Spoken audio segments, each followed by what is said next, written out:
Hello, and welcome to the Bel-E and Scratch podcast. I'm your host, Bel-E. And I am your co-host, Scratch. And today, for the first time in several weeks, we don't have something to talk about. I mean, I don't know about that. We'll eventually stumble upon it. It's only a matter of time. Yeah. But in terms of something right off the bat, like, ooh, something big happened. No, not right now. I mean, I could think of some stuff. We got the Wheel of Death, but, we can start where we ended last time. Where did we end last time? I was bitching about the recorder dying. Oh, yeah. Well, that... My brain! My brain! ASMR pick right to the brain! I can't listen to ASMR because sometimes it feels like someone is actually driving an ice pick right up my medulla oblongata. Medulla oblongata. Or at the very least, that center cortex in between your hemispheres. Just right up in that bitch. Corpus callosum? Something like that. You would know better than me. I only know general muscles around the body because of the course I'm in, but you know details. Well, not details. I mean, you're not a neurosurgeon, but I know when part of it ends up in places it's not supposed to be. Yeah. Your optical nerve is not supposed to be in your ankle cavity. No, it's not. If that happens, you might want to call your doctor. Brain matter is very interesting. You said it is legitimately gray. It is gray. It's not like a misnomer that Hollywood created. It is gray. It is gray. And I mean, you wouldn't think so if it's like splattered in blood, but for the most part, it's gray. Unfortunately, when it's broken into bits, it looks like gray scrambled eggs. Okay. Yes, it's quite lovely. Yeah, I got a trauma in one time, and I'm like, hey. What happened? You're just like, hey, head-on collision. Oh. And it was a lady, and yeah, she slammed her. I don't remember whether she was the driver. She was either the front. Obviously, if you're a driver, you're in the front seat. But she was also, she could have been the front passenger, front whatever. Seat passenger, and just whatever. It was a head-on, and her head slammed into either the dash if she was a passenger, or the steering wheel if she was the driver. And I literally remember, this was early. This was like within the first 2 years. First 2 years, of your career? Of my career.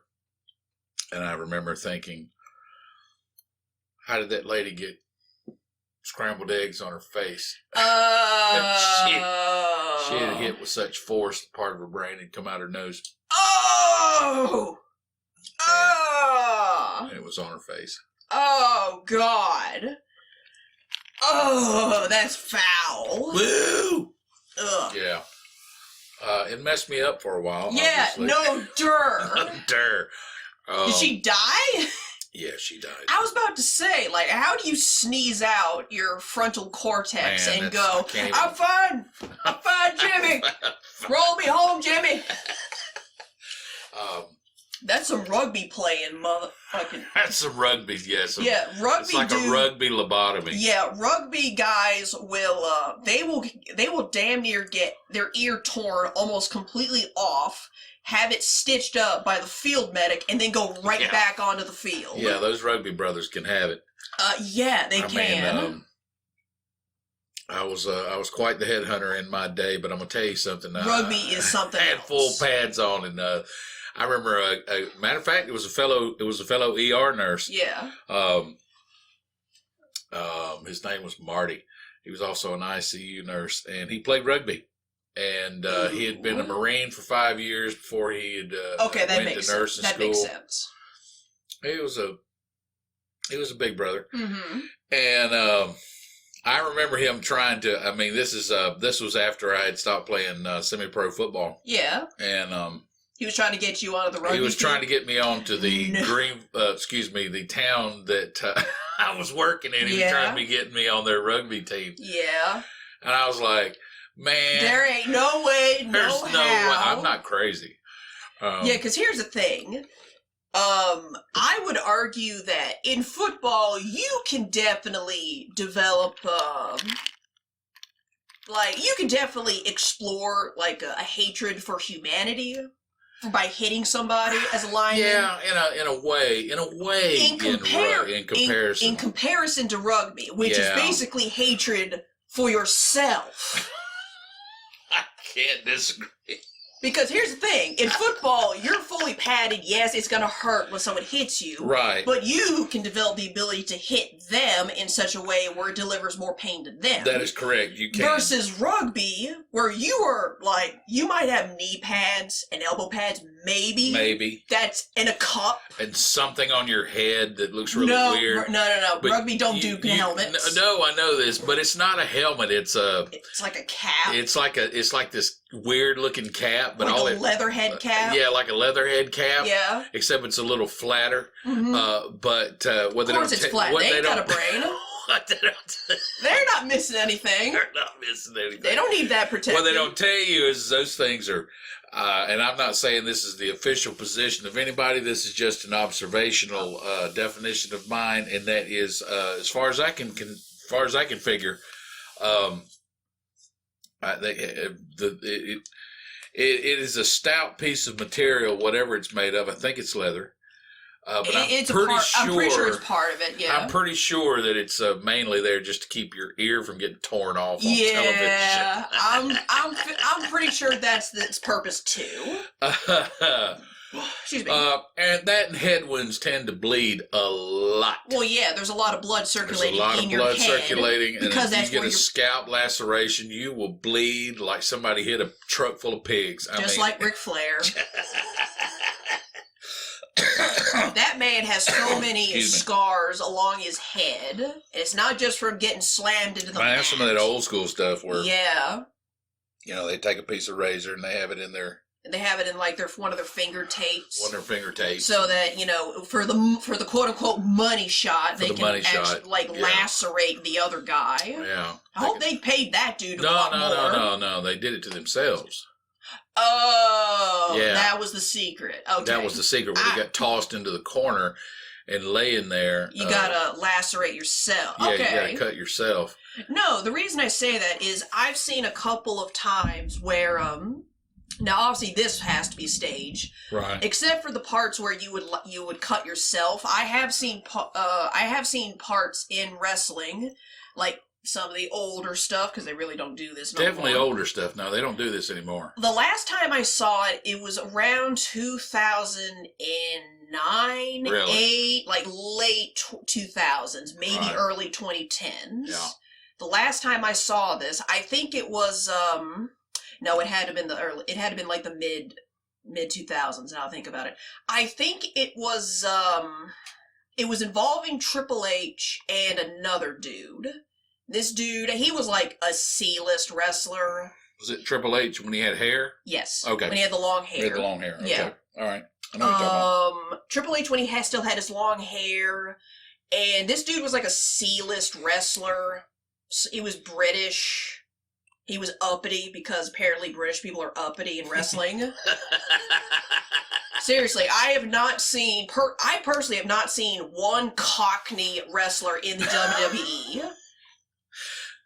I think that would work, though. Yeah, exactly. You just wouldn't be able to understand a thing he said. Well, they had people who were faking Irish and faking Scottish, so I don't know what the difference is. That's a good point. You already crossed the line for the Irish and the Scottish. Right. But every time you present someone who is British, they're like prim and proper, but they're slamming a motherfucker in the table. Yeah. And it's this huge disconnect because It's a huge disconnect. They had this dude, he's obviously wearing the Union Jack on his unitard. Of course. Of course. Or his torpedo Speedo. Which I'm pretty sure is illegal in that country. Somewhere in they probably don't sell a lot of them. Yeah, somewhere in the hundreds, if not thousands of years of Britain's existence, there's got to be a law that says you will not have the country flag on your taint. That's fair. That's fair. Does that make sense? It does. I mean, hey, So this dude, I cannot remember his name. It wasn't Reginald, but it was definitely very aristocratic. Was he an older guy? Kind of a middle-aged. I think I know who you're talking about. Yeah, okay, kind of, sort of. He was like. He was an older guy. He was an older dude. Was like an announcer. Then he started to like be a general manager. He was also a wrestler. They kind of did that. Where a couple wrestlers. Yeah, I know who you're talking about. I can't think of his name. But you know who I'm talking about. Yeah, I know who you're talking about. But it was this weird dichotomy where this guy was this aggressive but prim and proper. They would have him, in a suit drinking tea, and in about 30 minutes he's in like a Speedo torpedo and wrestling boots, no shirt, and he, obviously he's a heel, so he's like, throwing chairs at the opponent. Right. And it's like, you're looking around at this guy, and it's like, this guy was drinking tea with crumpets and biscuits. Yeah. Like 30 minutes ago, talking to Vince McMahon about some dumb shit that the audience doesn't care about because they're in it for, someone getting thrown into the rafters. Right. Because that's what you do. 20 minutes later, he's eating babies. Yeah, and then 20 minutes later, he's eating babies, and, he's telling you to go fuck your mom. Like, do a Cockney British wrestler. Because it would make more sense. Yes. Don't besmirch the monarchy. No, of course not. Clearly. That said, having watched The Crown, which is like, oh no, I don't know how much of this is fake, but I'm pretty sure it's kind of real. Yeah. But, the last time I saw that level of, being just lacerated by a piece of razor in the ring, it was Triple H and that British wrestler C-lister dude. Yeah, I know who you're talking about. I don't, because they had like this huge Rashomon for a little while, that just did not like each other because, well, of course. That happens in the WWE. And I think what had happened, I can't remember who. Did he get all colonial on him?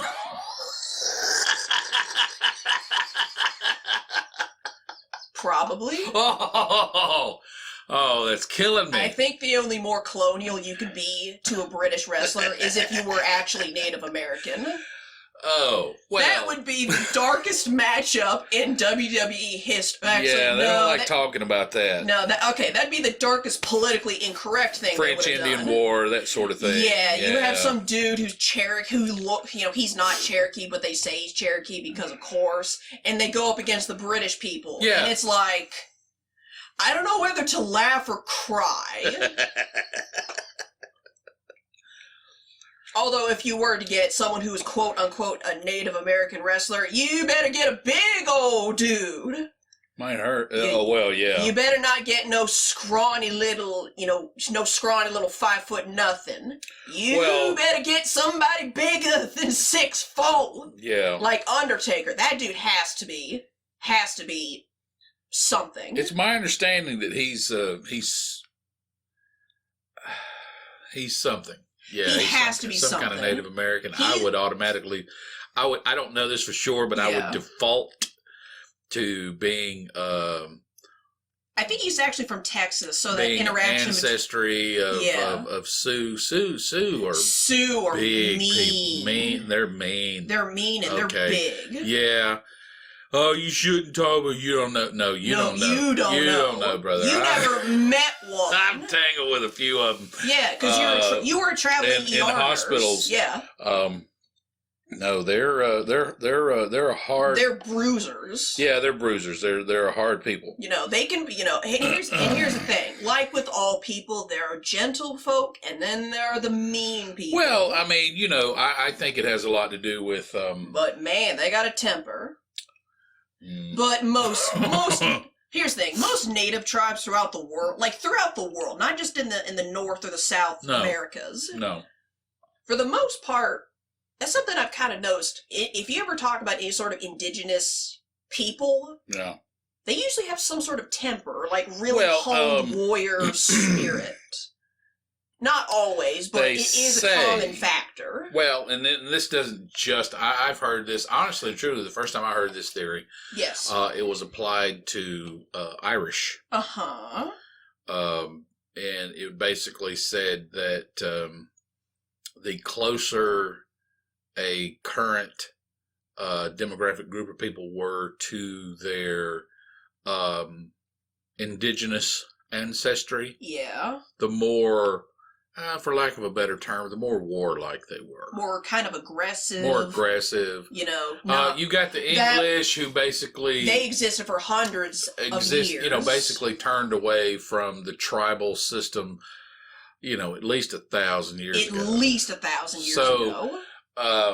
So groups of people, Irish, Scottish. So basically, you know, they're within a couple of generations of living that indigenous war-like existence. That, you know, not hunter-gatherers, but tribal. So that would explain why they have a tendency to be aggressive and or crazy. Well, I can remember growing up, and I remember reading something. It talked about the differences, and it talked differences in, and this was like early 70s. Yeah. So I'm somewhere in the neighborhood of 8, 9, 10 years old. And yet you found this. Yeah, and it talked about how Native American fathers and their children would wrestle. Because that was a part of their culture. Yeah. And so if you have a group of people whose parental-child interaction is wrestling, versus parental-child interaction being a game of chess, hypothetically speaking. Yeah. You see what I'm saying? I mean, there's a different. There's that learned behavior that comes. That would explain a lot, actually, because of the interaction between you and I growing up. Which I don't think. We had a little of both. Yeah, a little bit of both. Yeah, try to middle it, you know? Yeah. But, anyway, I'm getting off track. Back to the wrestling thing. I don't remember exactly who exactly was the puncher. Was that him? Oh, no, that's not him. That's not him? No. He based on that, he retired, like, way before this even occurred. Okay. No, not him. He might be a predecessor to who I'm talking about, but not him specifically. Basically, it was, I think Triple H was basically, he had this C-list British wrestler, and he was just punching him in the face repeatedly. Right. Like, raining blows down on him. Right. The British guy was, like, on his knees. He was, like, in some sort of, like, one-handed choke or something like that. And Triple H was behind him, and he was just punching the back and the front half of his head. Just punching, just hammering at him. And then the camera kind of shift cuts in a weird way. And then all of a sudden, he's punching the British guy, and he starts bleeding. The British guy starts bleeding he starts bleeding from his head. Okay. Yeah, we're both looking this up. British Bulldog. Is that him? Oh, him. No. Whoa. No, he wasn't a, Whoa. No. Not him. He wasn't a C-lister. No, he wasn't a C-lister. No. Not the British Bulldog. This dude. Davey Boy. Yeah. No. Not him. Okay. No. Not him. Cause I would have said British Bulldog. Sure. No. This guy was a lot smaller. Not nearly, jacked up on, the British Bulldog was juicing big time. Yeah, that's a lot of juice. Punches. It killed him. Yeah, that's a lot of... I can talk about it. All right, it wasn't just a lifestyle. Yeah, he died. He died. Yeah. From using that stuff, it killed him. No. So, no. We don't condone it, but we don't promote it. Mm-mm. Not to the extent where you freaking die. You're a professional athlete. I hope you're smart enough to get involved in something like that and go see a doctor. Yeah, exactly. No. That's what pro bodybuilders do. Yeah. They are completely maintained and managed by some type of a legitimate medical doctor. Yeah. I'm not saying you should or shouldn't. I'm just saying if you're making that kind of money and that's what you do for a living, hey, it took out. It took out Randy Savage. Mm-hmm. It took out the Ultimate Warrior, sure, which was the scariest dude I've ever seen in my entire life. The Ultimate Warrior is freaking terrifying. Man, I remember when he was the Dingo Warrior in Texas. Man, when he showed up, I will never load the spaceship with the rocket fuel. Load it with the words. Just start coming out making the admittedly amazing promos. That was the scariest guy I've ever seen in my life. That dude was so intense. There's some big dudes like Lex Luger. Sid Vicious. Ooh, big the Road Warriors. Yeah, the Road Warriors. They were a little scary. Big mesomorph dudes. Okay, like legit mesomorph folk. But legit mesomorph folk, man. William Regal. Okay. That's who. Oh yeah, he had a big nose. Yes. Yeah. I remember that guy. Yep. He and Triple H were the ones that were like. They had the same haircut. No wonder they hated each other. Yeah. That's the wrestler, William Regal. William Regal. Who is not the British Bulldog, kind of. Not at all. Not really. Not even close. God bless your memory, Davey boy. You are missed. Yep. Anyway. So, yeah. The Ultimate Warrior, he would just...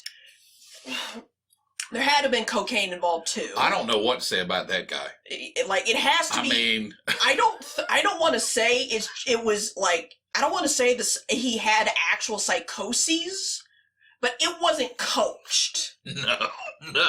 Well, it might have been coached by the voices in his head. Sure, that's what I mean. Like I hesitate. No, he had some kind of something going on between his ears. Yeah, he had something going on between his headphones. Yeah, something. Definitely. Yeah, because. It would just amaze me. He would just come out from behind the curtain and just be like, window curtains only come in red. And at WrestleMania, Hulk Hogan, you're gonna need an Energon cube the size of Wyoming to defeat my Autobots, Hulk Hogan. Buttons. Who's got the buttons? Now tell me that's not the best promo you've ever heard. That's the best one I've ever heard. He didn't say exactly that, but that's the style. I mean, even the guys that knew him and were quote unquote friends, they were scared to death. Well, of course.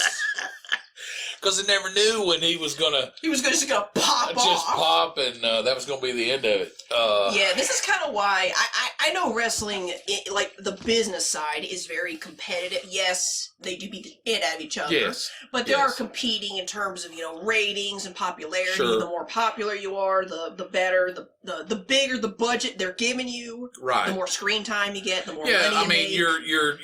You're making calculated moves. Yes, they're calculated moves being made behind the scenes. Kayfabe. All that, which sort of back in the day, yeah, which sort of kind of doesn't exist anymore. But not really. It does. I can remember getting into arguments in middle school about whether wrestling was real or fake because of kayfabe. Yeah, because they're like, well, it has to be real because this guy over here, he beat this reporter. beat some reporter up. Think it's fake? Wham! No, to be fair, like I said, they still go out there and beat the it out of each other. Well, but there's already a predetermined winner. Well, to live where we do now, yes, to have such an established history, correct, in that wrestling genre back in the 70s. Like Ric Flair. Woo! Everybody loved. Well, I hate. He lives around here. Yeah, he lives up in Charlotte, near Charlotte, I think. Dang. Yeah, somewhere in there. Charlotte's definitely his home base. Yeah. So, he would have a big match with somebody, and then you would hear in school that somebody who went to it, hung around afterwards, like everybody, like a lot of people do. Yeah. Of course. And saw him, like get in the car with the person he had just battled and go to a restaurant to get something to eat. You would hear that type of stuff. Yeah. And then there was always that thing in your head that made you realize that if these guys were literally trying to kill each other, yeah, why would they only do it on camera?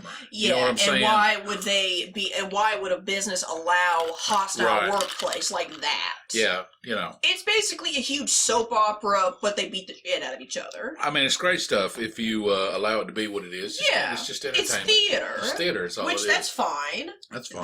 There is nothing wrong with that. There's nothing wrong with that. I was having a discussion with a friend of mine about the Ip Man movies. Right. He said that he liked it. The fight scenes are pretty good. It's not going to win any Oscars. And I said, yeah, it's not winning any Oscars. It's Kung Fu theater. It's Kung Fu theater. Now, do I believe Ip Man in his prime could basically punch your soul 1,000 times and just delete you from the universe? Yes. I don't see how he couldn't. Yeah. I fully believe that Ip Man in his prime could just yeet you out of the solar system. Oh, absolutely. By punching you 100 times in 2 milliseconds. I mean, that's where the aura comes from. The Stone Cold Amateur, yeah, sure. Yeah. That whole thing for JoJo's about the ghosts punching each other. Aura. Yeah, hey, guess what? Ip Man did it first. Yeah. There's an entire martial arts base around punching someone until they die. It's my favorite martial art. It's your favorite martial art. Yeah, just punch them until they die. That's right, they turn you into a snare drum. I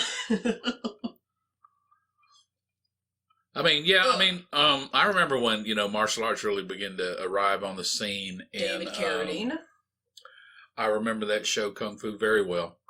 That was back before every episode of it. I was it was back before they could allow Asian folk to actually play their characters. They want to give a lot of heat to the that's what irritates me so bad.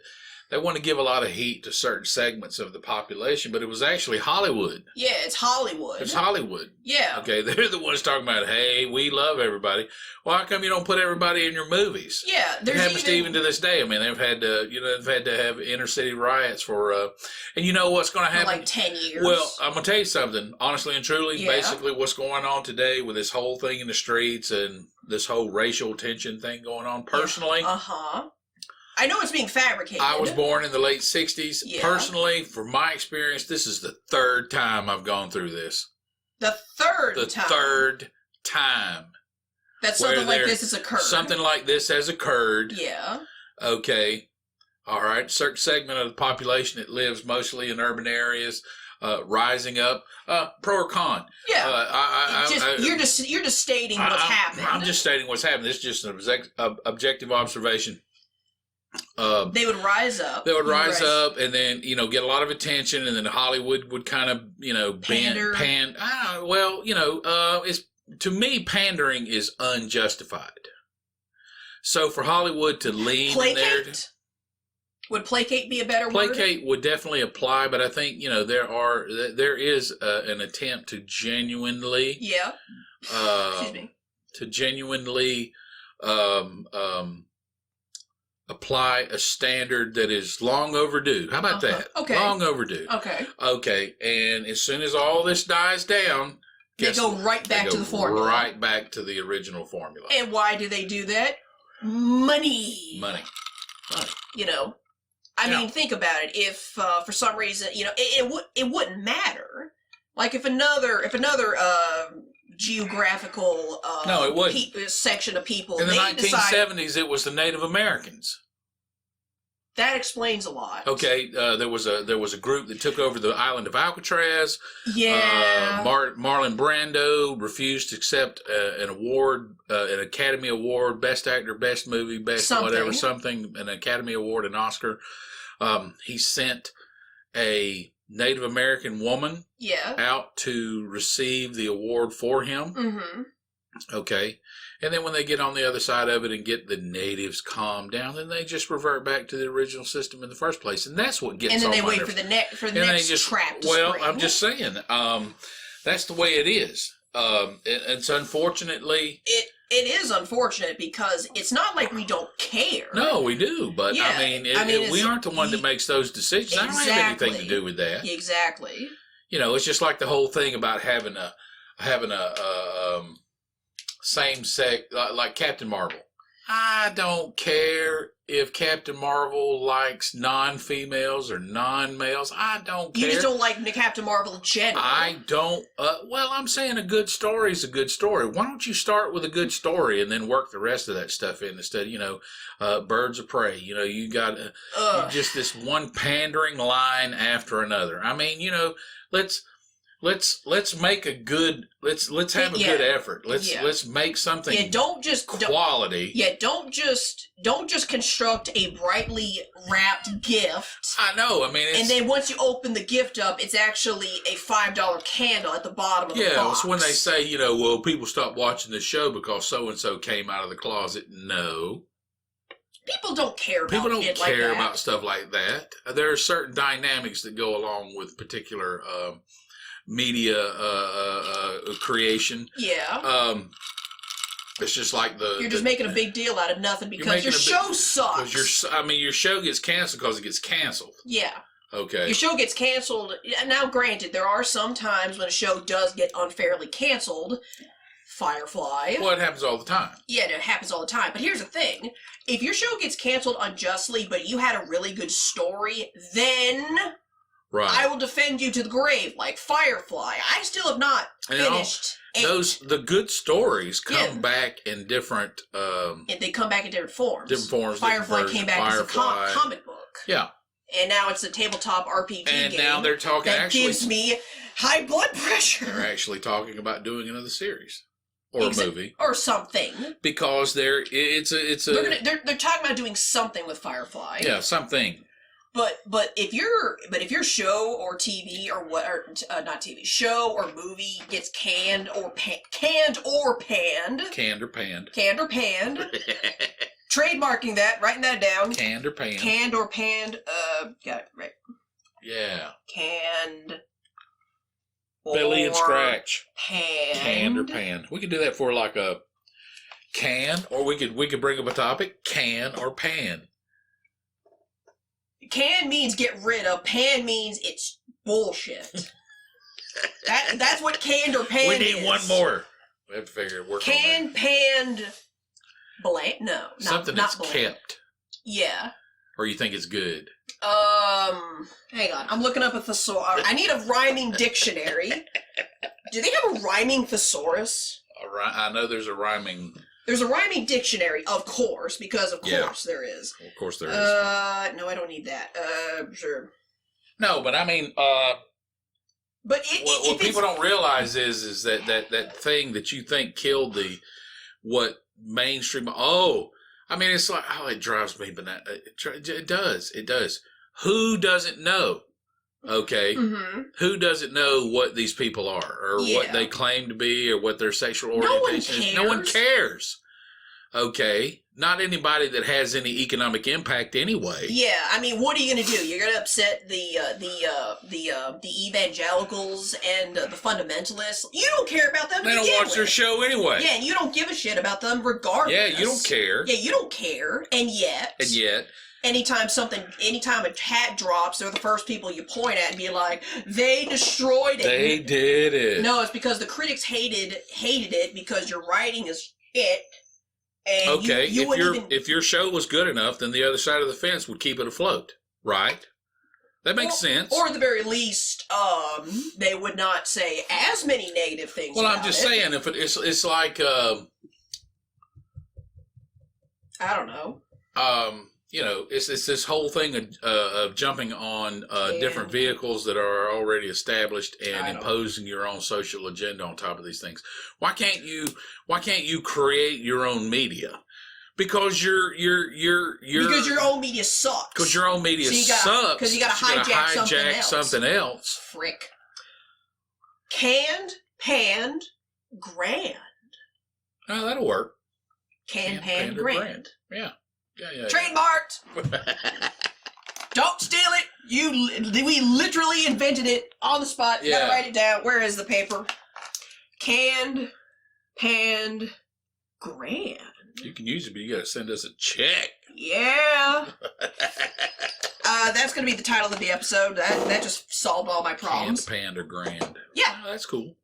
Canned, get rid of it. Panned, it's bad. Grand, it's good. It's good. Yeah. Oof.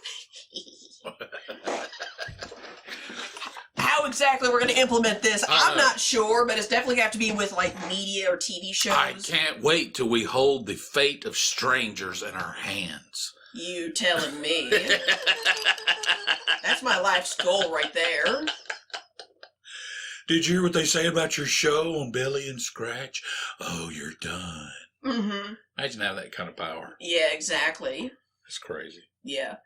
I think I mean, Joe Rogan does it like that. Joe Rogan. Yes. Joe Rogan. I love Joe Rogan. I'm going to tell you. If it weren't for him, the electric lettuce would not have made as much progress in the political battlefield as it has. That's an extremely astute observation. That's what I'm talking about. I'm going to tell you something. And Joe, you're not, I don't know if you're listening, but you will be, brother. Yeah. Sooner or later. Sooner or later. It's just a matter of time. This is just a backlog series. Okay. You are one of the few people that I will admit up front that you are cool enough to be on this show. Yeah. I can remember I can remember when you first became aware of him. Yeah. He was on a TV show. Something like that. Something like that. It was what, MMA announcer? Oh no, this was long ago. It was like radio. Fuck. I can't think of it. But it was like one of his early, very, very early roles. Early career. Early career. Jesus. He had hair. Oh, that old. Yeah, that old. Jesus. And it was the show that Phil Hartman was on. It was very good. Yeah, I know. That was so that's sad. That's old. That's old, and it's so sad. That's some bullshit. Phil Hartman was great. Yeah, he was great. He just happened to marry somebody who was crazy and a cocaine addict at the same time. It's a shame. Yeah, that's a bad combo. Bad combo. Bad combo. And then after Joe Rogan got off of that, Joe Rogan kind of in the beginning, and yeah, I'm listening. I don't mean this as an insult. It's just an observation. Yeah. Don't kick my ass, Joe. Not yet. Because I'll poke you in the eye. It was people kind of looked at him as like that special kid in the neighborhood where everybody was real nice to him because they were like sweet and simple, And yet. So it was like, oh, hey, it's Joe Rogan. Oh, hey, it's Joe Rogan. That was cool. And then he just gained a cult. And then he did Fear Factor. Yeah, that's right. Ooh. Yeah, and I remember the first time I saw him, and I was like, good for him. Yeah, I was like, good for him. Good for him. There had been some. I'm still traumatized from Fear Factor. It was never the physical stunt. No. Because you know that here's the thing with the physical stunts on Fear Factor. There is at least 10, maybe 20 different specialists and medics behind the camera that you don't see. Right. If they're falling in water, there's at least 5 to 10 people. Yeah. They're not going to die. In scuba gear. Waiting for somebody to hit the water. Yeah. Oh, yeah. Yeah, they got medics and specialists and all that on deck. Those guys are not going to die. Yeah, those guys, it's not like they're in some, dead-end alley in East L.A. Exactly. And there's no backup, no. Exactly. Yeah. It was when they had to make them eat stuff. Yes. That was the bad part. That was the bad part. Oh, yeah. Because there's no safety net for that. You either got to do it or don't. All right, guys, before we start this challenge, I want to introduce you over here to Dr. Alexander Jones. Dr. Jones is he is a credentialed gastroenterologist, and before you start eating these elephant anuses, we want you to understand that we will provide a colonoscopy Post haste. Post haste, free of charge. Yeah. Yeah. There's no safety net for the eating of the bugs and all that. No. And obviously they put their heads in cages with spiders and rats and whatever. Well, again, they're not going to die. Yeah, they're not putting them like, ooh, here's some funnel web spiders from Australia. Yeah. No, it wasn't anything like that. Yeah, it's like, okay, we're going to lock you in a cage with a fucking king cobra named Kevin. Kevin has a key around his neck. Around his knee. Around his knee. And you have to grab it in order to get out of the cage. No, it wasn't. No, they're not going to fuck with Kevin the King Cobra. No, you're right. It was definitely the oral challenges. Yeah. Yeah, I never recovered. I will never forget. And Joe Rogan, I know you remember this. There was some dude won the competition by eating pig anuses. I don't even know how do you know what's so sick about that? How do you even extract that particular area? How are you surprised? Why are you surprised? I mean, how do you... There is a saying around here. I'm a cook and I want to know. Pig farmers eat everything but the squeak of a pig. Including the squeak of the pig. Including the squeak, yes. Feet, ears, snout, intestines, tripe. Yeah. Well, tripe is beef, but still, fat back, bacon, chitlings. Chitling is pork intestine. Yeah. Oh, yeah. Chitlins. But yeah, I want to know. That does not surprise me. How do you get from point A to point B? Okay, here Literally. to this. All right, guys, for this challenge, we are considering. Oh, let's pull something out of the head. Pig anuses. How do you get? You know what I'm saying? How do you get your hands on these things? You know what? You know what's even worse than that? What? This is actually going to make you uncomfortable, so strap in. Ooh. Like, legit. I'm not fucking with you. Okay. So I want you to prepare and stop drinking. This is important. All right, lady. Seriously, this is some next level messed up stuff. Oh, all right. You want to know why Fear Factor got canceled? Why? After what, 6 seasons? Something like that. Yeah, I mean, it was pretty popular. Yeah, it was very popular. Oh, something happened. Oh, really? Yeah. I did not know that. Oh, yeah. Oh, yeah. Well, lay it on me. Okay. All right. I didn't warn you, but I'm just telling you not to drink anything while I tell you the story. Oh, not being the actual act of consumption. Yeah, I don't want the microphone damaged. Yeah. I got you. And I don't want you to die. Okay. Right. And Joe Rogan talks about it at some point. Now here's the thing. Fear Factor was pretty popular, but here's the problem with something like that show. Right. You gotta keep pushing the envelope. Yeah, you gotta keep pushing the envelope. Especially after the dude who won by eating pig anus. Yes, that was, I remember that episode very well. Yeah, you got, like, how do you top that? You know what I mean? Yeah. But that's the problem with that type of show. Just like the Saw series, you have to keep pushing the envelope. Right. You have to keep reaching. Thankfully, they didn't start out extreme. Well, the problem is that sooner or later you get into what the fuck land. And they crossed into what the fuck land. There was an episode. And it's either campy or too extreme. You can't handle either one. Both. Yeah, okay. No, this was both. That's cool. One more extreme than campy, but still both. Right.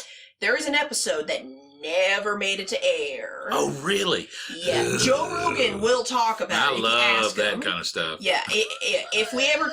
Here's the thing. There are two things that if we ever get on his show or he gets on our show, I want to say to him. Absolutely. Number one thing I want to say to him is, unless you got the DMT, I don't want to fucking hear it. The first thing for me will be, tell me what you were thinking when the guy won the competition eating the pig anuses. Yes. Because I remember the look on his face very distinctly. Yeah, he was shocked. I vaguely remember that too. Yeah. And the second thing will be, tell us about the forbidden fear factor. The forbidden fear factor. Yes. Oh, that sounds dangerous as heck. Yeah, they got... Forbidden fear factor. Now, mind you, this is going to feed into our semi-prejudice against blonde people. Sure. blonde chicks. Yeah. Because of how Whatever. dumb. Yeah. Sort of, kinda. All right, so Change my mind. yeah, exactly. Steven Crowder, this bitch. I don't agree with everything he says, but sometimes I love that. Change my mind. Okay, man. Okay, let's talk. Let's talk. At least he's willing to talk to you. True. But anyway, so the Forbidden Fear Factor episode, one of the challenges where they have to eat something. Mm-hmm. They took it too far, and it ended up killing the whole show, because I think they realized, if this is what we've come to, we've got to stop. They had competition. Without a lawsuit being Without filed? a lawsuit. Really? Yeah. Wow. All right. Now, they had one of those eating bits. Yeah, yeah. Only, as far as I know, only 2 people actually did it. Mm-hmm. And they were 2 blonde chicks, best friends, I think. Oh my God. Let's see, how do I be diplomatic about this? It was donkey juice. Oh. Yeah, the non-alcoholic variety. Well, I'm glad you brought the distinction up. Yeah. Here's the thing, alcoholic donkey juice is basically when you just have a bunch of mishmashed, like, alcoholic mixers in your house. It's like you got, like, a 4th bottle of bourbon and, like, 2 shots of vodka and, like, creme de menthe and blue cacao or cacao or whatever. Whatever.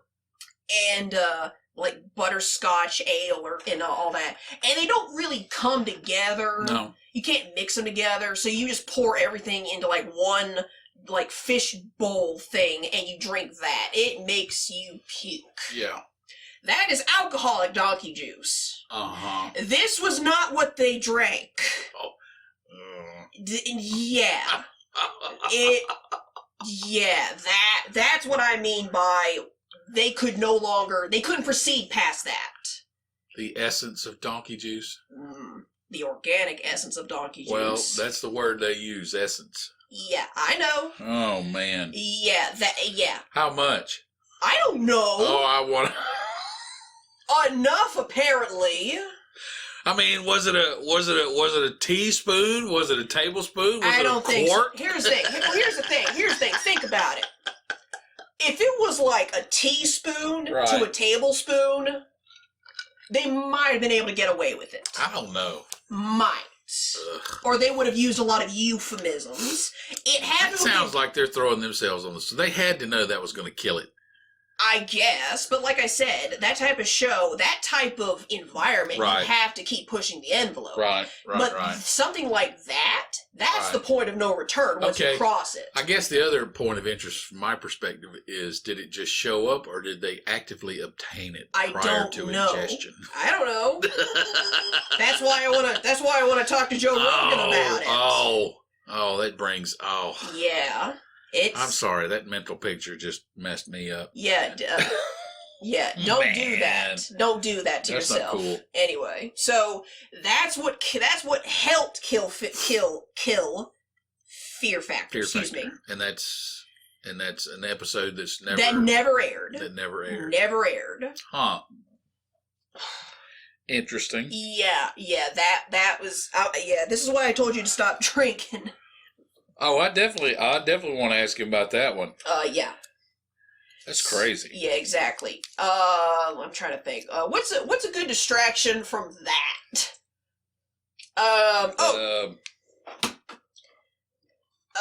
You know what? We might as well just try this out. You've been watching a lot of streaming shows. Yes. A lot of streaming movies. We might as well just go ahead and hammer this out. Like, have a little prototype testing of can, pan, or grand. Okay.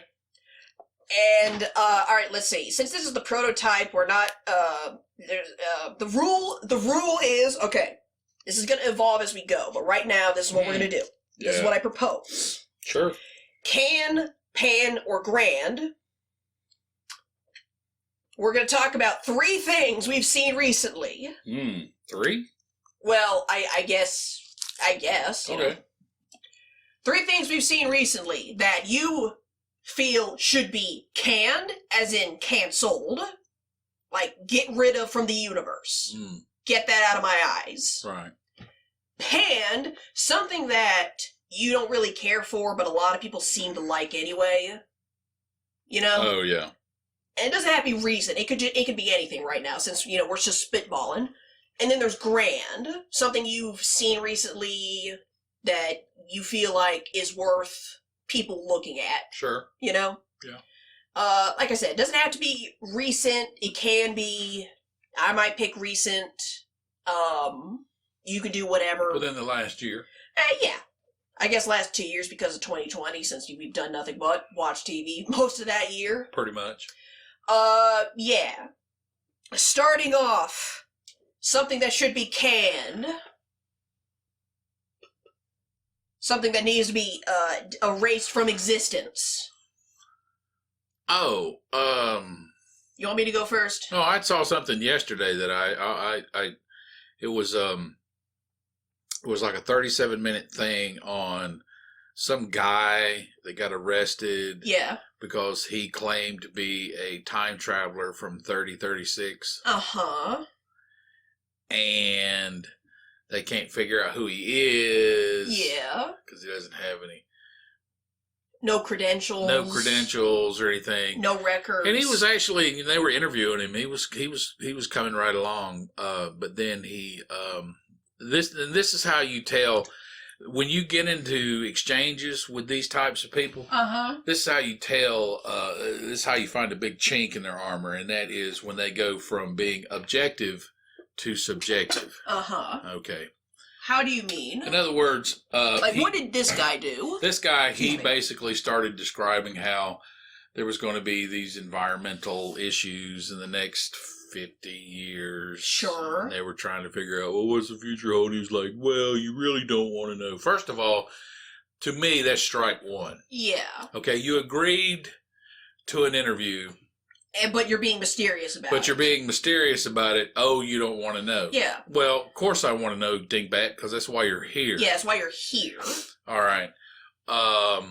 And we didn't really get to strike 3 because strike 2 for me was he started to talk about how in the future, people looked at this time as the idiot era, quote unquote, the idiot era, where people were so dumb.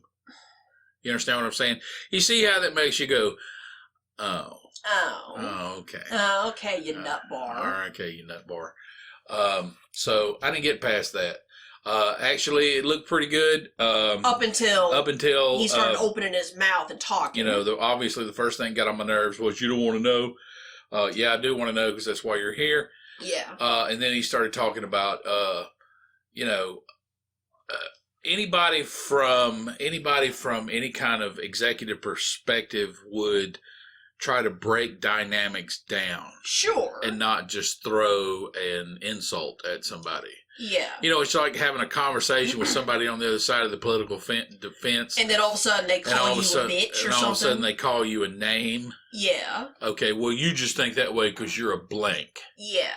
That automatically, to me, that automatically disqualifies you from any perspective that I should listen to. Exactly. Because if you're just going to resort to name callings, then we're not even having a discussion. We're not even going to have... it's now playground rules. Yeah, this is now middle school playground rules. Oh, okay. Yeah. Well, you're fat and ugly, too. How about that? Yeah, how about that? Yeah. So, when I run into that, you just tune that out. I just tune that out and change the channel. And that includes when I interact with people. As soon as you go to the insulting, if you can't break down, and here's the whole thing about these type of dynamics that you disagree with. Yeah. I want you to tell me why you disagree with them. I don't want you to tell me, because it's all environmental. It's all social. Every single bit of it.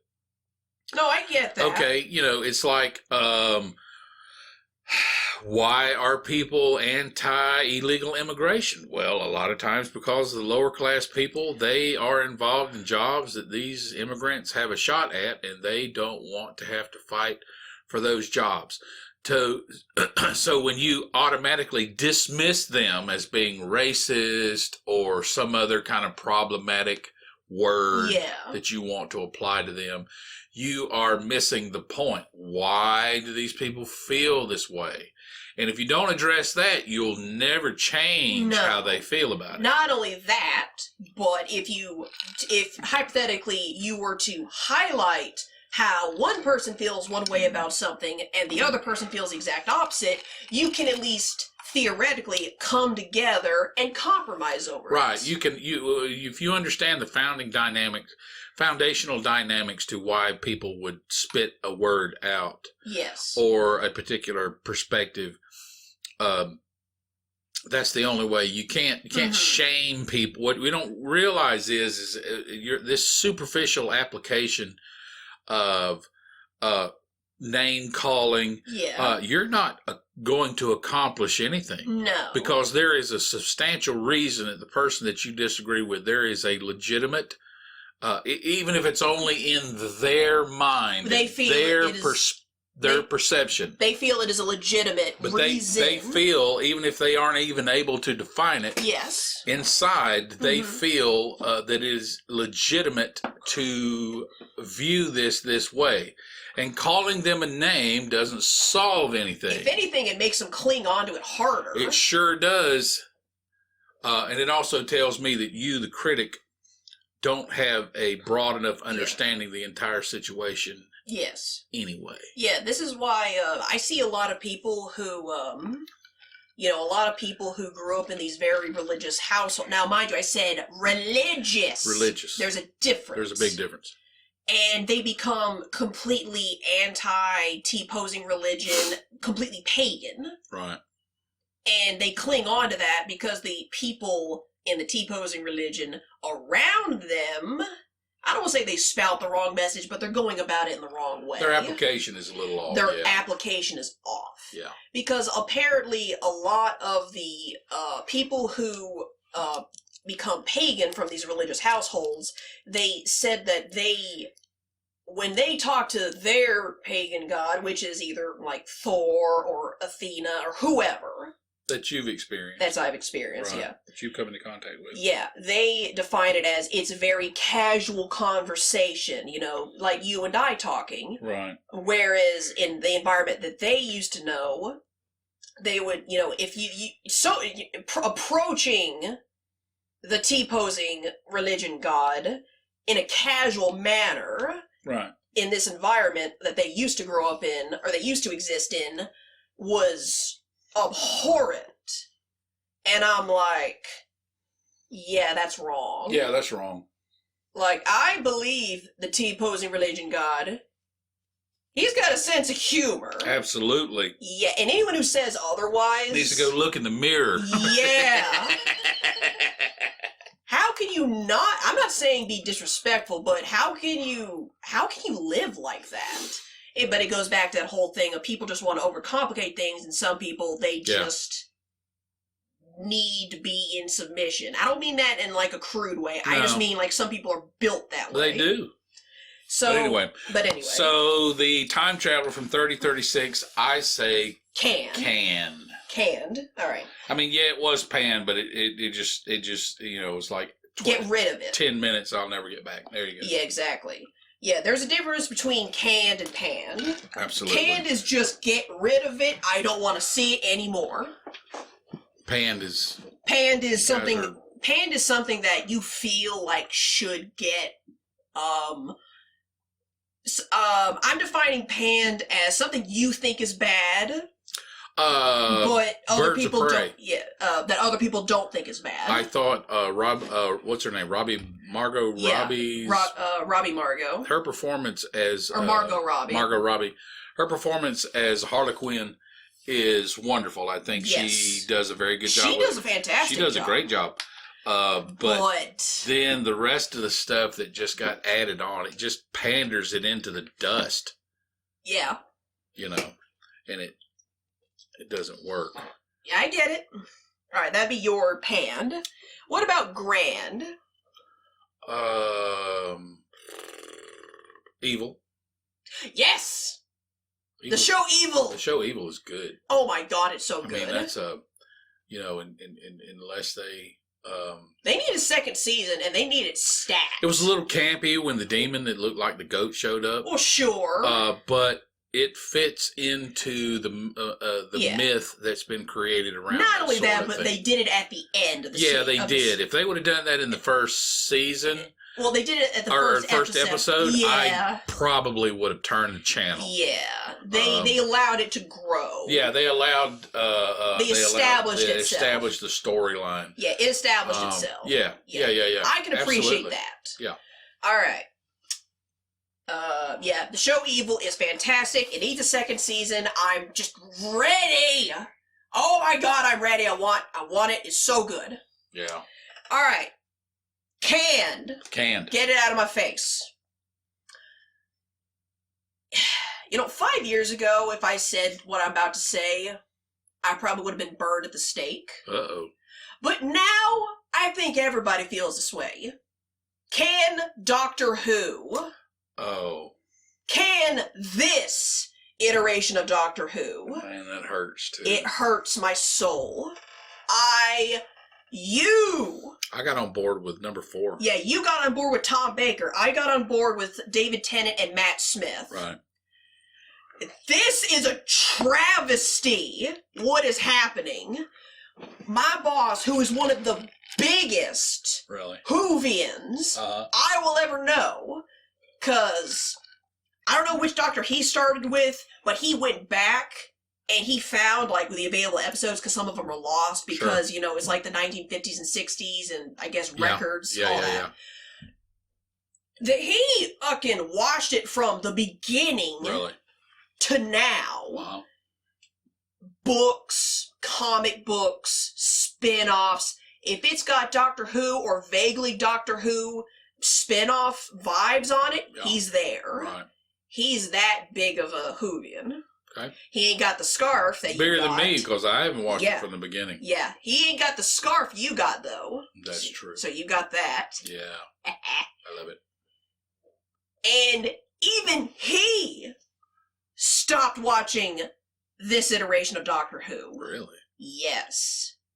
He once described, I might have said it on the podcast several weeks ago, possibly a couple months ago.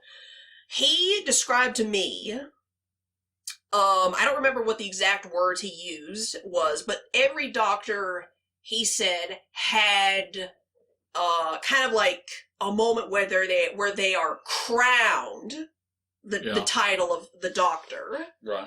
Each iteration, they have a moment where they fully step in and say, "Hello, right? I'm the doctor." Mm-hmm.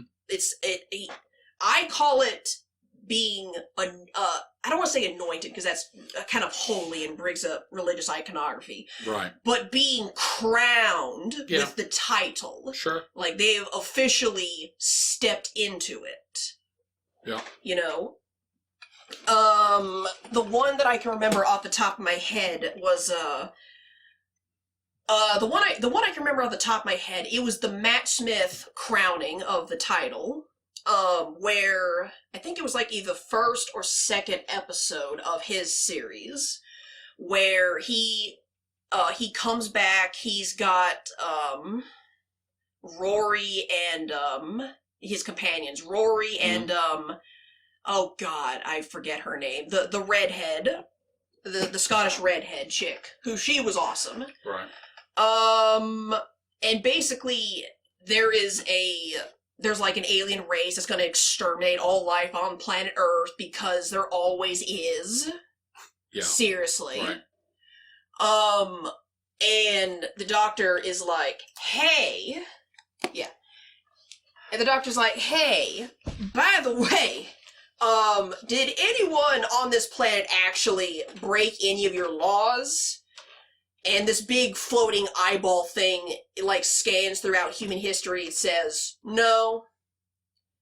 And then the doctor's like, okay, are they, are they enemies of you and your kind? Scans throughout human history again, says no. And he goes, and then Matt Smith goes, okay, he tells the thing, since he tells this big eyeball thing, since you're able to see throughout history on this planet, can you see if anyone else has actually come down to this planet to exterminate all life? And it shows a little mini clip show in this special effects ball, which, of course. And it shows these different aliens, the Cybermen, the Daleks, other things that the Doctor's encountered throughout the Doctor Who series, like even the old stuff. Hang on, sip of water.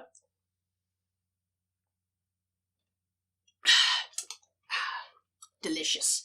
Anyway, so, and then, as this clip show is going, then the Doctor says, well, one thing you gotta ask yourself is, what happened to them? And it shows a sequence of the many faces of the Doctor from 1 to 10, David Tennant, and then Matt Smith's Doctor, he walks through this this clip show orb, and he goes, hello, I'm the Doctor. And he's in his full costume, the bow tie and everything.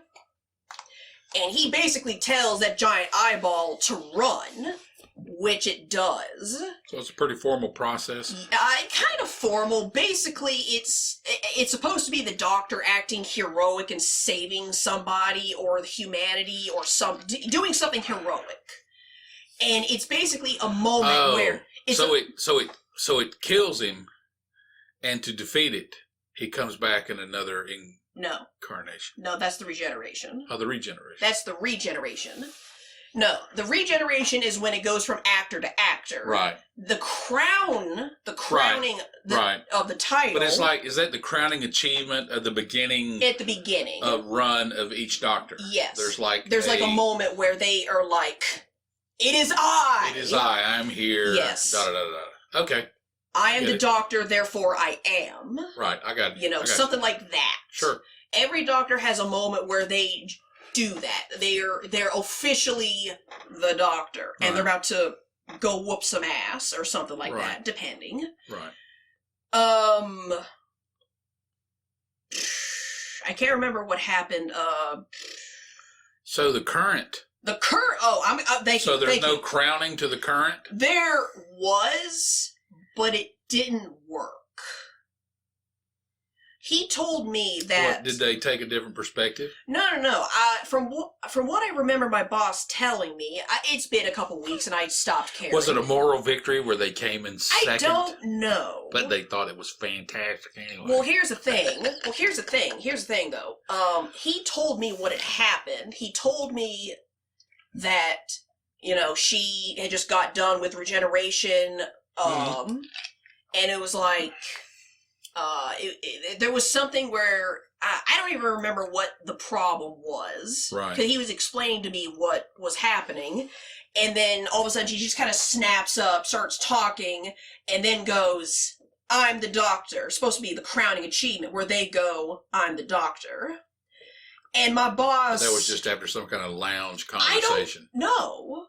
I don't have the details. Really? Yeah. All I remember is he told me that there was that during the Doctor crowning of the title, when the female Doctor, I think 14, I think she's 14. Right.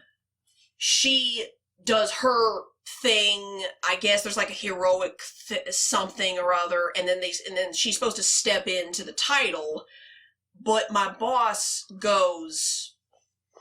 14th Doctor goes, I'm the Doctor, and my boss, looking at the TV as this is happening, goes, I don't believe you. Okay. I don't believe you're the Doctor. Okay. So it's almost like, I don't want to describe being the Doctor as like this mystical thing. No, but there are... Like a passing of the torch. It's almost like... When, oh God, he's my favorite. Why can't I remember? Dr. 13, the old man. Oh, Peter something. Yeah, I know you don't. Hang on, I gotta do this. I gotta look his name Capaldi. up. Peter Capaldi. There you go. Yes. Peter Capaldi. It's almost like when Peter Capaldi passed the torch from himself to her, As soon as she grasped the torch, the light went out.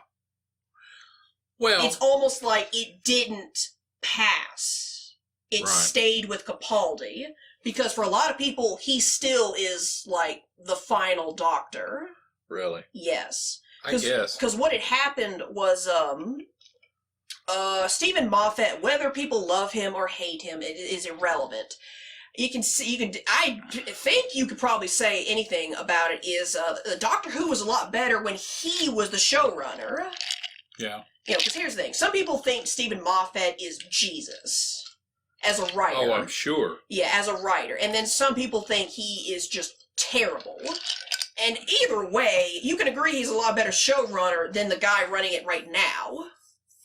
Because here's the thing. He's the new guy. Because when he was running it, I heard about it all the time. Exactly. Now, okay, you don't hearing about it right. now. I don't care what the subject matter is. I don't care who's steering the ship. Nope. But if I'm not hearing about it, it's not good. It's not good. It's not good. All right. Not good. You can carve that up any way you want to. Exactly. Yeah. And the new showrunner took over around the time Peter Capaldi was becoming the Doctor. But here's the thing. He had the acting chops to carry all of the bad scripts he was given. Well, he's kind of got that... and he's a fan of Doctor Who. So he understands how to operate. You tell me if I'm off base. Well, the essence of his character kind of seemed to me to be like that caring, I don't know, kind of like a House.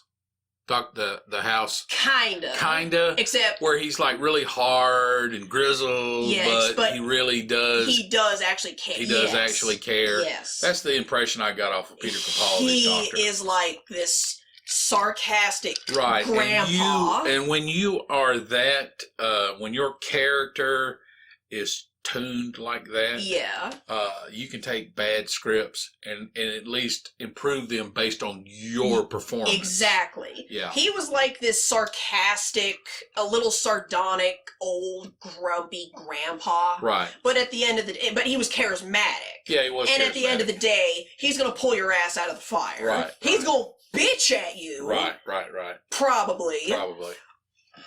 But he's gonna save your dumb ass. Right. The new chick, for some reason, they keep switching between, like, being a saint and her trying her best to act like a 5-year-old. Really? It's this weird thing where they keep switching from portraying her as this savior character, like this being of light and protection and purity, to infantile, but not really committing to it.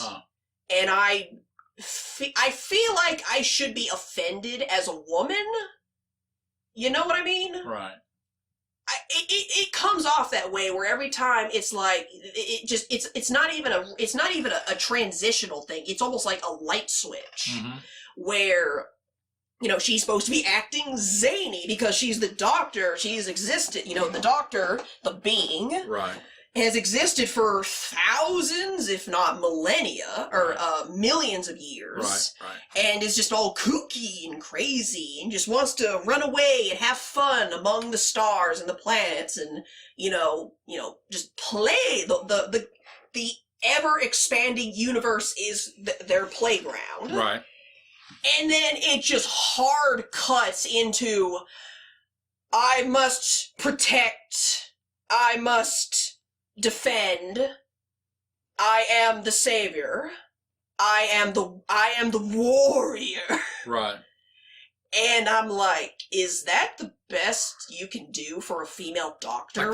Like they would openly verbalize that type of kind I'm of the savior, I'm the little bit. It really gets right up to the plate, but it's still very on the nose. Really. And I'm just like, I feel like this should offend me as a female, because I'm just like, is that seriously the best you've got for a woman character? Well, what I don't understand is why can't they just show strength in action? Because she's a woman? Well, that's what I'm saying. I mean, why? I mean, That's the reason why I feel like I should be mad, is because it's almost like any challenge the Dr. 14 faces, it's not even really a challenge. It's more of like a semi-complex puzzle, but it eventually solves itself. It's like it's like you can't challenge a woman. Oh, really? You have to let them win. And that's it. I see what you're saying. You see what I mean? Yeah, there's a lot of that going on right now. That's why I personally, that's why I think I should be offended, because I'm just sitting here going, you think I'm weak to where you have to lower the difficulty setting? Yeah. You know, it's like you're trying to... It's like you're trying to play a multiplayer game with, like, your girlfriend or your wife or something, and you get to switch into chick mode. Yeah, you gotta switch into chick mode. That's awful. Yeah, or you have to handicap yourself in a way. Like, you give them the really good, nice, custom-made... the custom-made controller, and then you get the really shitty one with, like, 2 buttons are broken. It's like, that's not a challenge. You have to... You think I'm weak, motherfucker? Yeah, I see what you're saying. It bugs me. Yeah. It's not just because the writing is shit, which it is. It's just like, you have a strong, independent woman, but you don't want to test their mettle. Yeah. Yeah. That pisses me off. Yeah, you can't have both. You cannot have both. You can't have both. Hey, I'm the greatest, I'm strong, and then hey, I'm all for it. Sure, yeah, me too. But then all of a sudden it's like you throw softballs at them. Everybody else has to do push-ups on their toes. You can do your push-ups on your knees. Yeah, you see what the problem with that is? Yeah, I see what the problem is. Yeah. G.I. Jane. G.I. Jane. And Ripley from the Alien series. Right. Well, 1 and 2. Let me phrase that. 1 and 2. Yeah, she was a strong woman. Absolutely. But they threw her. Oh yeah, at the rapist alien. I don't pull any punches when it comes to stuff like that. No. They didn't. Yeah, Ripley especially. They did not throw punches, and she still kicked. She kicked their ass. Yeah, it was very well done. Yeah, do you see what I understand what you're saying. Yeah, that's my biggest issue, is the writing is garbage, and the way they're writing the Doctor, it's like, first of all, she can't act. Not really. Right. And it's like, you don't believe she's the Doctor. She acts more like an impersonator. Right. And they just throw softballs at her, and there's no tension because of it. Right. You know, people can get mad at me all they want, but it needs to be canned. Okay. Canned. We need to can it for like 20 years again, and then reboot it. Wouldn't hurt. Yeah, it wouldn't hurt. I admit, it was canned initially because of some, like, office politics. Here, it needs to be taken out into a cornfield and executed. Like, this is deserving of a can, only for it to hit the reset button. Aluminum bats. Yeah. Like that scene in Office Space. Yeah. Just like the printer in Office Space. Just take it out to a field and beat it to death with a hammer. Beat it to death, yeah. Yeah, this needs to be... Yeah, we need to mercy kill this show. And it makes me so sad. Okay. See, that's canned. Right. Let's go to panned. Panned. Alright, I need to write Doctor Who off of the Wheel of Death, because I'm cheating. Alright. You need to get ready. Yeah. Because I'm about to blister your ears with something you've already heard before. Girding my loins. All right. For me, the canned is Doctor Who for a mercy killing. Right. Panned, something that people say is good, but I disagree. Pretty in Pink. The John Hughes movie. I don't know what you're talking about. Fuck that movie! You're just upset about one character. I'm upset because of multiple reasons that revolve around 2 characters. Well, yeah. Okay, 3 actually. Alright. Now, if anyone is a John Hughes fan, meaning like Ferris Bueller's Day Off, Breakfast Club? Yep. 16 Candles? Yep. Okay, just making sure, because he did a lot of stuff. He did some good stuff. Yeah, he did some really good stuff. But Pretty in Pink, I feel, is is a weak link in the movies he's made. Now I'm sure he's made other movies besides those teen romance drama stuff. If Pretty in Pink didn't have such a if it didn't have commercial Ringwald, application, to the style, and the music of the time, you wouldn't even know the name of it. Yeah. Pretty in Pink for 3 reasons actually. Reason number 1. I fucking hate Blaine. That guy is one of the worst actors. That dude is one of the... The only reason he got that role was because of Weekend at Bernie's, and you know it. Oh, yeah. Or I don't remember, but Weekend at Bernie's had something to do with it. Alright. That dude sucked at acting. He did. If they Andrew McCarthy. Yeah, if they got someone else to be Blaine, I would not have put this on the pan. Yeah, because there are people listening to this don't even know who he is. There's a reason. And even people from my generation don't know his name. Yeah. Yeah, there's a reason. Yeah, there's a reason. He sucks.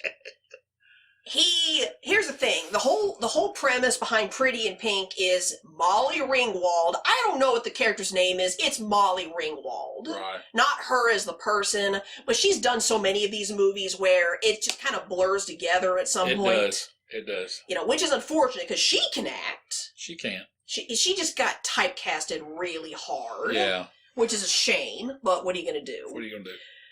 It's basically this big love triangle between Molly Ringwald's character, who, she's like, she's like lower class from the wrong side of the tracks. I loved how they characterized it in Not Another Teen Movie. Yeah. Yeah. Brilliant. It was good. And, she has to make her own clothes because she don't really have the money to go out and get the new stuff. But admittedly, she makes some really nice clothes. So she creates her own style. She creates her own style. She's an individual. She's unique. Yeah. Every teen archetype that we have now, she basically kind of emphasized and established it. Yeah. Does that make sense? Yeah, that makes sense. Yeah, she is the progenitor. Absolutely. Which is, all respect. Yeah, all sure. respect. Sure. She did a good job. It's between her and Ducky. Who can be kind of annoying, but at least Ducky had a personality. That's true. He is also from the wrong side of the tracks. He's called Ducky because he wears white duck shoes, which are kind of splattered in mud because for some reason he just doesn't clean them. Yeah. Seriously, if you have white shoes, you have got to upkeep those things. That's for sure. They're definitely going to be high maintenance. Yeah. Yeah. But the muddy white duck shoes. It's like emphasizing his poorness or whatever. Sure, whatever. He's got his own style. He's kind of loony, energetic, and admittedly he can get a little annoying. Yeah. But like I said, he had a personality. Yeah. You could realistically see. You could realistically think about Ducky and go, I know someone just like him. Right. Friend, acquaintance, best friend. Someone like him, yeah. You know someone like Ducky. Yeah. And if you can't think of anyone who's like Ducky, guess what? You're Ducky. I know, because that's me. Yeah. Because I'm the eccentric, loud, annoying person. In case you can't tell. But Blaine is basically the reincarnation of a 2x4. Yeah, he is the heavenly Buddha of 2x4s. Oh, it's ridiculous how boring of a character. Blaine is like the rich kid who loves Molly Ringwald's style because she's unique. She's different from all the floozy upper class prep school chicks he's always known. But here's the thing. If he was played by somebody else, like, I don't know, like Robert Downey Jr. That movie would have been 1,000 times better. It would have been 1,000 times better. Because there's an actual contest. There's an actual contest between Ducky and Blaine. Say, like, Robert Downey Jr. got that role. Because he was young around that time anyway. Yeah, he was. Let's just say he got it. There would have been contention between Ducky and Blaine. It would have been a legitimate competition. Right. But the guy they got, He is so boring. Every word out of his mouth is flat and lifeless. Untoasted white bread. Untoasted, unprocessed white bread. He's so boring. He is so bland. Bland Blaine. I will never have a child named Blaine because of that dickhead. What if they directed him to act that way? No. No, anybody that can pull it off on that level is that way naturally. Yeah. And plus, no one else is acting like that. No. Like, even the quote-unquote best friend of Blaine, who is just a jerk. But guess what? He's acting. Is that Spader? I think so. Yeah. Here's the thing. Oh, yeah. James Spader's acting. Yeah, he's acting like a piece of it. Yeah. Yeah, it's not Blaine. That guy has to. He doesn't bring anything to the role. He does not. Nothing. You could have had a mannequin, ridiculous. and I would have been down for it. Now that you mention it, he did star in a couple of movies. Yeah. That the romantic element was a mannequin. Oh God. It was called Mannequin. Match made in heaven, bro. It was perfect. Mm-hmm. Yeah. In hindsight. He's acting. He's acting wooden. He's sharing the screen with a big piece of plastic with lipstick. And, it's basically. He can barely carry it off. Yeah, it's basically wooden acting meets plastic. I mean, it's just perfect. Oh, it's brutal how bad he is. Mm-hmm. Yeah. So, Yeah. So number 1 is Blaine. Number 2 is Ducky, because he's kind of annoying anyway. Number 3 is Molly Ringwald. Not so much, because they made that character kind of a bitch. Yeah. Like, she just lies to Ducky and just blows him off, doesn't really talk to him. I mean, she gets it. Sorta, kinda. And Ducky still comes by, and even though she's basically fully rejected him, and she's just in this weird existential crisis to where she wants to be with Blaine, but not really because she's poor and he's rich, and they just can't really find a lot of common ground. Right. And after just blowing off Ducky and blowing him off and just letting him wallow, not talking to him, he still shows up to the prom with her. Yeah. He's got a tux, he's got like a bolo necktie, still wearing the duck shoes because... More hair gel and should be legally allowed. Yeah, exactly. It's the 80s. Sure. I'll allow it. Sure. And, she's just, she's in her pink dress, they show up, and then Blaine pops up out of nowhere, talks to Molly, he's like, I would have given us a chance. I love you. I love you. I would have fought for you, but it's okay now. And then he just fucking leaves. And Ducky, who has just been the second fiddle to a piece of wood, which I don't know what's worse. Exactly. He straight up tells Molly Ringwald's character, go after him. He cares. Like that's gonna happen. Like that's gonna fucking happen. And so she runs off, and then Ducky's just kind of milling around. And then some rich... upper class chick that we've never seen before starts giving Ducky the bedroom eyes, and then Ducky just looks at he looks at her, looks at himself, looks back at her, looks at the camera, breaking the fourth wall, and goes, hey, at the camera. Right. Doesn't say hey, but has that look like, And then it cuts to what Molly and Blaine are doing outside. It's like, oh, fuck you! Yeah, it was you can't just magically fix a love triangle with some character that we've never seen before. Yeah. Justice for Ducky. It was bad. Yeah, and if I ever meet, I forget the guy's name, if I ever meet the actor that plays him, he was on 2.5 Men for several years. Ducky? Yeah, the guy playing Ducky. Oh, you know who I'm talking about? John something. John something. He was on 2.5 Men before Charlie Sheen officially lost what's left of his mind. Dear Jews. Hey. I'm pretty sure Charlie Sheen had a moment like that. Yes, he did. Yes, he did. Yes, he did. Anyway, so I wish his dad told him about that. Oh. Yeah. Anyway. Yeah.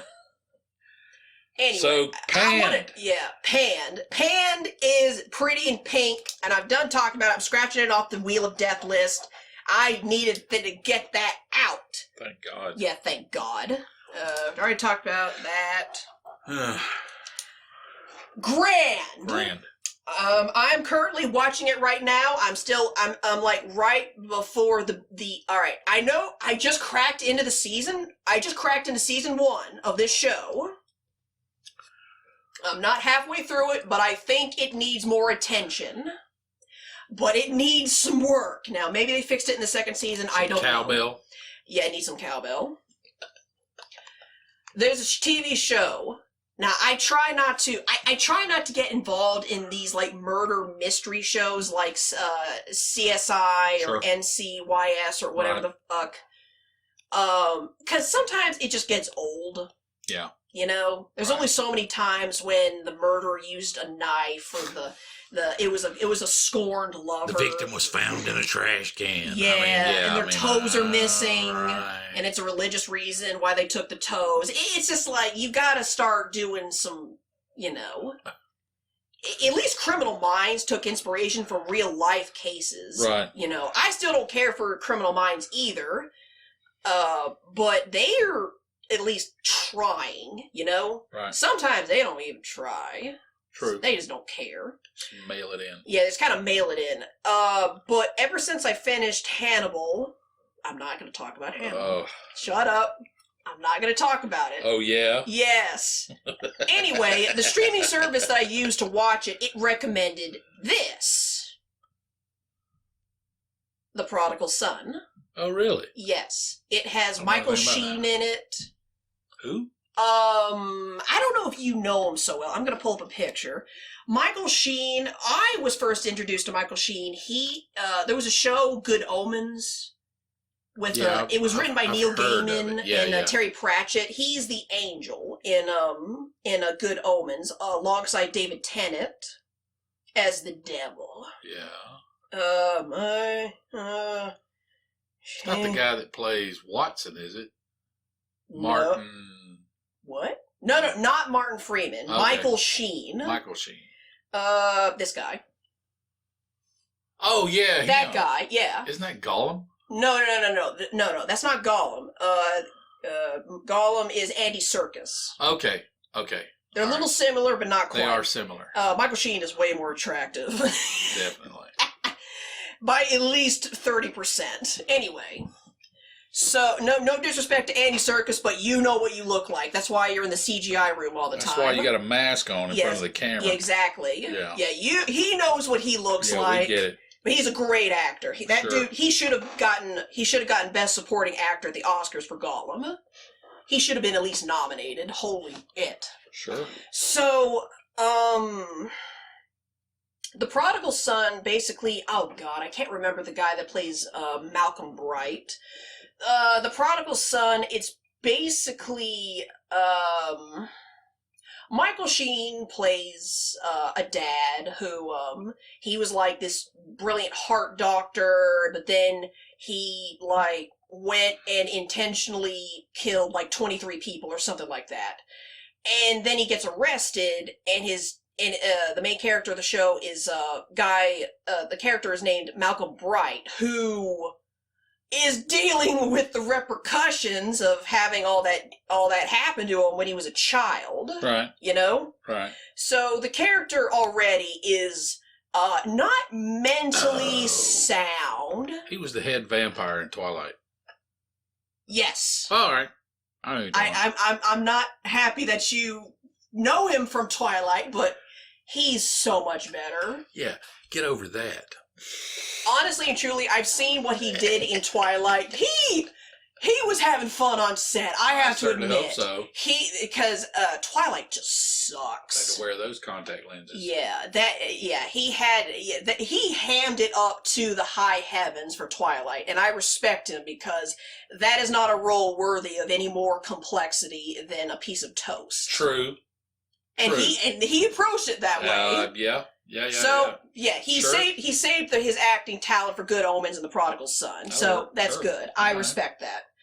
So the main character of Prodigal Son, his name is Malcolm Bright. He's obviously not going to be the most of sound mind, semi-unreliable narrator.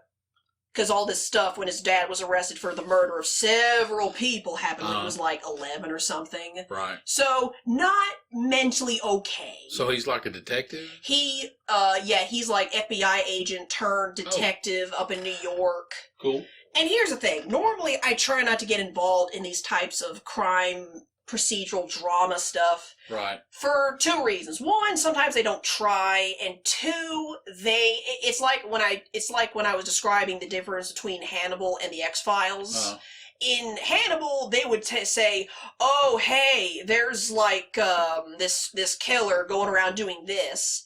And they wouldn't show the killer till the very end, right. Or they would show the killer in like a side cut, but they would not interact with the main characters until the very end. You had no idea that you needed to include that person in your suspicion? Yes, whereas in the X-Files, if it's like a whodunit sort of thing, you at least saw whodunit. Who might be a person of interest. Who might be a person of interest. You visually see them with your eyes. I got you. The Prodigal Son says, I'm only on episode 7 right now. It's almost like they're doing both. Right. Both of these hemispheres. Where some episodes, the murder would be like, oh, hey, this person involved in like this late phase LSD incident where his brain got damaged. He's going around killing the people that messed him up. You don't see that guy until the end of the episode. Really? Yeah. Okay. It's like they hype him up as, oh, this is actually the killer. You don't know who that killer is. You don't even see his face. You just know that guy exists. Right, because there was an event that took place. Yeah. But you don't... By someone's hand. Yeah, exactly. But you don't see him as a person of interest. You don't see him on screen at all. All right. So it's like the early stages of Hannibal. Right. And then all of a sudden, they would just turn around. Wow.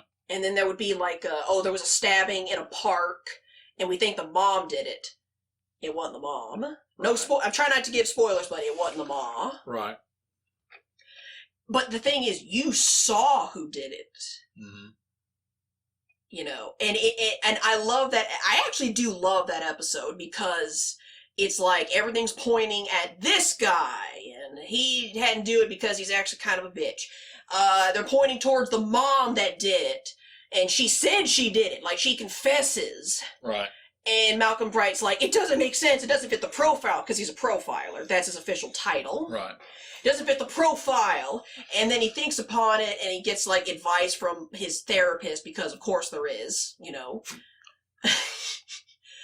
And then the therapist says something, and it triggers Malcolm Bright's brain, and it's like, oh, it's not the mom, but we met the character that did it.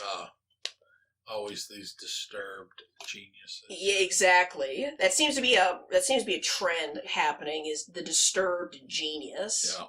But I guess it's one way of giving the disturbed genius some humanity, because you can't just be like this perfect god just going around solving cases. Sherlock Holmes and cocaine. Or opium, or opium, heroin, or whatever, drug. Whatever he was addicted to. Yeah, drug. Yeah. It humanized him. Right. Because he's not a perfect god. Even though the original intention of that particular stroke was Conan Arthur Doyle trying to hate him. Trying to kill the character off because he's tired of writing it. Yeah, I got you. Yeah, I get it too. But I really like that episode because that is how you do it. That's how you write a murder mystery. Yeah. You present everybody, you lay the cards out on the table, and you have to figure out which is the correct card to pull. The butler did it. Yeah, exactly.